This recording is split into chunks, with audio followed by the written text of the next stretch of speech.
Hello all. Welcome to eatable kitchen. నమస్తే అండి. ఎలా ఉన్నారు? అందరూ బాగున్నారా? ఈరోజేంటి గోల్డ్ యేసుకొనొచ్చాను అనుకుంటున్నారా? ఈరోజు గోల్డ్ గురించి మాట్లాడుకుందాం. ఆడవాళ్ళకి గోల్డ్ అంటే బాగా ఇష్టం కదండీ! అదే మగవాళ్ళకైతే తాకట్టు పెట్టుకోవాలంటే బాగా ఇష్టం. అందుకోసమైనా ఆడవాళ్ళకి బంగారం కొనిస్తారనమాట. అదే ఈ బంగారం కొనుక్కునే మనకి ఎప్పుడు దగదగా మెరవాలి, ఒంటి మీద ఉండాలని మనకి బంగారం పెరుగుదల ఎక్కువైపోయింది అంటున్నారు. పెరుగుతూనే ఉన్నాయి, పెరుగుతూనే ఉన్నాయి, పెరుగుతూనే ఉన్నాయి. ఎక్కడా తగ్గట్లేదు. తగ్గుముఖం పట్టాయి అంటారు. రూ. 5, రూ. 10 అనేది తగ్గేదా?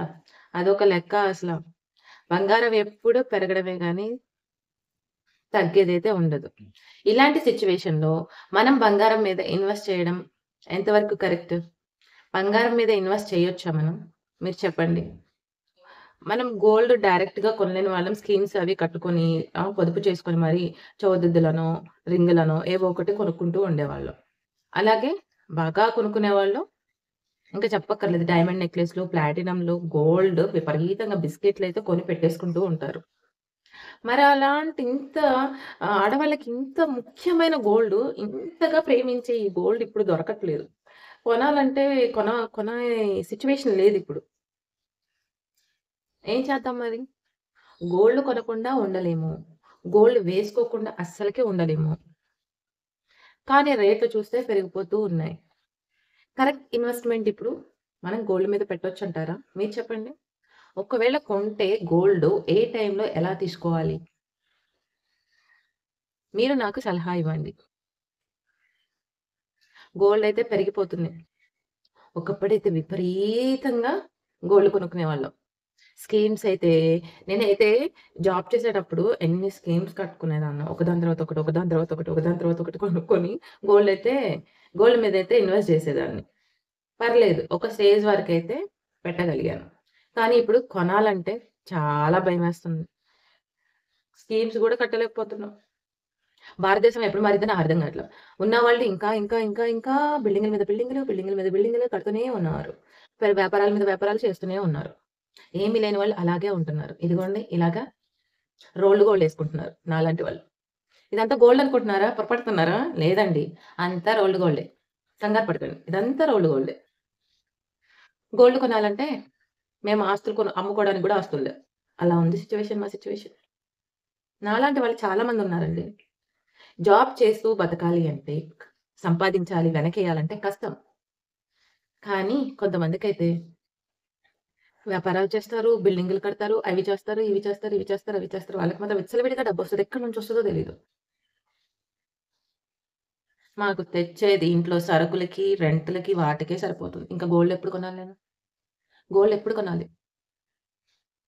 ఎంతో కొంత ఇన్వెస్ట్ చేసి గోల్డ్ కొనుక్కున్నామా, అవి ఇంట్లో ఉంటాయా? ఉండవు. ఎళ్ళిపోతాయి. అత్తారింటికెళ్ళిపోతాయి అవి.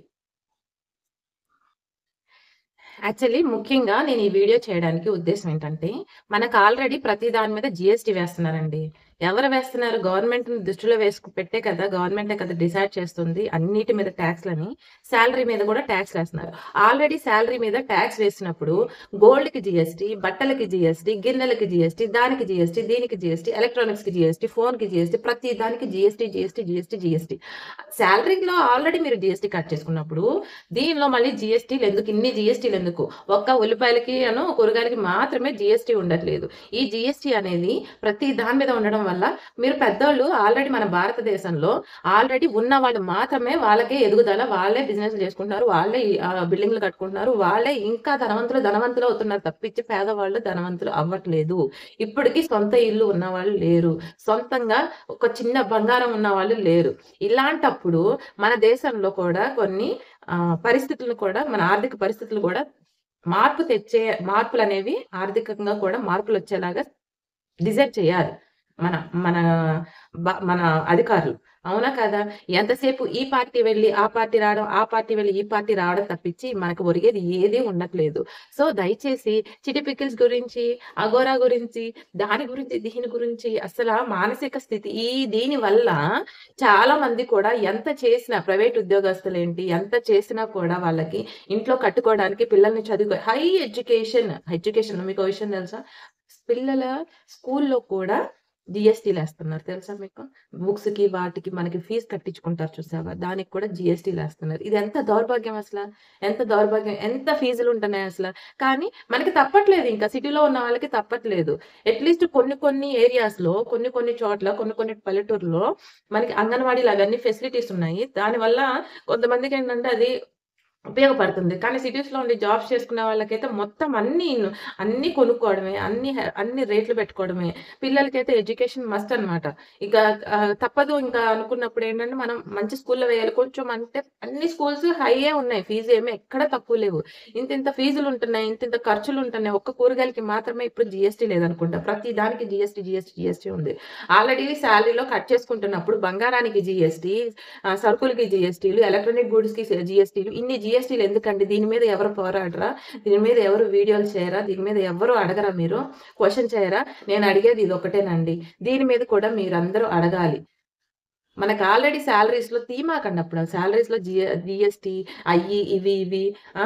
ఇయన్నీ ఏంటిది బతకడానికేనా? మరందరూ ఎందుకు చచ్చిపోతున్నారు? ప్రతి ఒక్కళ్ళు పిల్లలతో సహా ఊరేసుకొని చచ్చిపోతున్నారు. పిల్లలకి రీసెంట్‌గా చూసారా ఒక తల్లి మానసిక పరిస్థితి అంటే ఈ హడావుడి లైఫ్ స్టైల్‌లో, ఈ బిజీ లైఫ్ స్టైల్‌లో ఒకరు అసలా ఒకరికొకరు పొంతన లేకోకుండా ఉండిపోయి హెవీ వర్క్ పడిపోయి, ఇంట్లో ప్రెషర్స్ ఎక్కువైపోయి, మానసిక స్థితి బాగోక ప్రతి ఒక్కళ్ళకి కూడా ఆ! ఎలాంటి డెసిషన్స్ తీసుకుంటున్నారు? లైఫ్ అంతా స్పాయిల్ అయిపోతుంది. ఫ్యామిలీలు స్పాయిల్ అయిపోతున్నారు. ఎలా ఉంటున్నాయి సిట్యుయేషన్స్ ఇవన్నీ ఎందుకు? ప్రెషర్ వల్లే. ప్రెషర్ వల్లే ఇదంతా కూడా. సంపాదించే వాళ్ళు సంపాదించుకుంటున్నారు. ధనవంతులే ధనవంతులుగా ఉంటున్నారు. కిందున్న వాళ్ళు అలాగే ఉంటున్నారు. ఇంకా కింద పడిపోతున్నారు. మానసిక స్థితి బాగోట్లేదు. మెయిన్ ఎథిక్స్, వాల్యూస్ అన్నీ పోతున్నాయి. వీటన్ని గురించి ఫైట్ చేయండి. వీటన్నిటిని గురించి ఫైట్ చేయండి. ఊరికినే ఏసిన సుత్తే వేసి ఒక్కదాని గురించి అయితే చిటిపికిల్స్ లేదంటే అఘోరా లేదంటే బెట్టింగ్స్. అసలు బెట్టింగ్ యాప్స్ ప్రమోట్ చేసినోడు బాగానే ఉన్నాడు.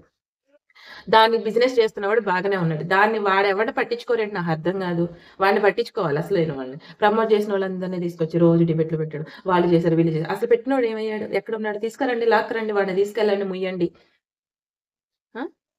సరుకులు కొనుక్కోవడానికి ఇదుండదు. చక్కగా కూరగాయలు కొనుక్కోవడానికి ఉండదు. అన్నిట్లో ఫ్రాడ్. అన్నిట్లో ఇదే. కూరగాయల్లోకెళ్తేనేమో ఆర్గానిక్, ఇనార్గానిక్ అంటారు. సరుకులకెళ్తేనేమో జీఎస్టీలంటారు. హ్మ్. బంగారం కొనుక్కోవడానికి జీఎస్టీలు. రోజుకింత పెరుగుతుందంటారు. డిబేట్‌ల మీద డిబేట్‌లు పెడుతున్నారు.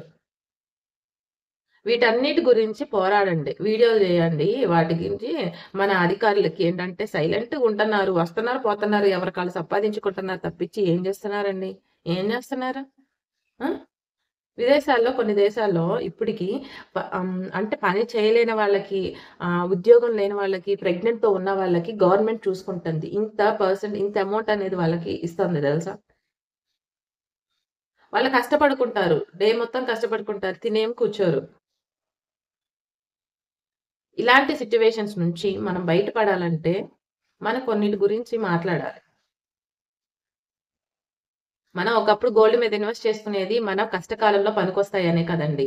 ఇప్పుడు ఇది గూడా కొనుక్కునే పరిస్థితి లేకుండా పోయింది. ఇంత దారుణమైన పరిస్థితుల్లో ఉంటున్నాం. గోల్డ్ అనేది పెరగడానికి ఇవి అన్నీ ధనవంతులకే కానీ, ఇంకా పేదవాళ్ళకి, బిలో పోవర్టీ లైన్‌లో ఉన్న వాళ్ళకి ఏది లేదండి. ఈరోజు కష్టపడితే ఇక తిన్నామా లేదా? ఇల్లు, వాకిలి గూడా ఉండదింక. హ్మ్. అందరూ సూసైడ్‌లు చేసుకుంటున్నారు. ఎందుకు చేసుకుంటున్నారు? కొంచెం ఏంటంటే, నేనొక్కటే చెప్తున్నానండి. మన ఫ్యామిలీస్‌ని, మన వాళ్ళని మనమే అర్థం చేసుకొని ఎడ్యుకేట్ చేసుకోవడం చాలా బెటర్ ఇప్పుడున్న సిట్యుయేషన్స్‌లో. ఎందుకంటే మెంటల్ ప్రెషర్ ఎక్కువైపోతుంది. ఆశలనేవి ఎక్కువైపోతున్నాయి. మనం ఆశలైతే తగ్గించుకోలేకపోతున్నాం. ఎందుకంటే సొసైటీ అనేది, ఎన్విరాన్మెంట్ అనేది అలా ఉంది కాబట్టి ఎవ్వరు తగ్గట్లేదనమాట. సో, ఇలాంటి సిట్యుయేషన్‌లో మనం ఎథిక్స్, డిసిప్లిన్ అనేవి కొంచెం మెయింటైన్ చేయడము, మన పిల్లల్ని ఎడ్యుకేట్ చేయడం అనేది చాలా ఇంపార్టెంట్. నేను చెప్పేది ఫైనల్లీ ఇదేనండి. మనం మన ఫ్యామిలీస్‌ని, మనల్ని మనం కూర్చొని మనం ఎడ్యుకేట్ చేసుకోవడం, మనల్ని ఒకరినొకరు ఏంటంటే పాజిటివ్‌నెస్‌లోకి పాజిటివ్ వైబ్స్ తీసుకొని రావడం, ఇట్లాంటివి చేసుకోవడం చాలా బెటర్ అని మీ ఫ్యామిలీస్‌లో గూడా మీరు ఇలాంటి మోటివేషన్ అనేది తీసుకొని ప్రతి ఒక్క దాని మీద ఎక్కువగా మనం ఆశలు పెంచుకోకుండా, మనం ఏంటంటే మనల్ని మనం ప్రొటెక్ట్ చేసుకోవడం, మన పిల్లల్ని ప్రొటెక్ట్ చేసుకోవడం ప్రతి ఒక్కటి గూడా మనకి ఇంపార్టెంట్ కాబట్టి ఒక్కొక్క ఫ్యామిలీలో ఒక్కొక్కటి చేంజెస్ అన్నదొస్తే సొసైటీలో గూడా చేంజెస్ అనేవొస్తాయని నా ఉద్దేశం అండి. సో, మిమ్మల్ని మీరు మోటివేట్ చేసుకోండి. మీ ఫ్యామిలీ మెంబర్స్‌ని మోటివేట్ చేయండి. దయచేసి ఎక్కువ ఆశలు పెంచుకొని, ఎక్కువగా ఏది చేయలేకపోతున్నాం, మన సిట్యుయేషన్ ఇలాగే ఉంటుంది. ఇలాంటి ప్రెషర్స్ అన్నీ కూడా మైండ్‌లో నుంచి తీసివేసి, మీరందరూ కూడా బాగుండాలని మనం ఒకరినొకరు మోటివేట్ చేసుకొని, మన లైఫ్ స్టైల్స్‌ని మనల్ని మనం ఇంకా ముందుకి బెటర్‌గా ముందుకి లైఫ్ లీడ్ చేసేలాగా మన పిల్లలు కూడా ఎథికల్‌గా ముందుకు తీసుకెళ్లాలని నేను ఈ వీడియో ద్వారా మీ అందరికి తెలియజేసుకుంటున్నాను. Thank you so much.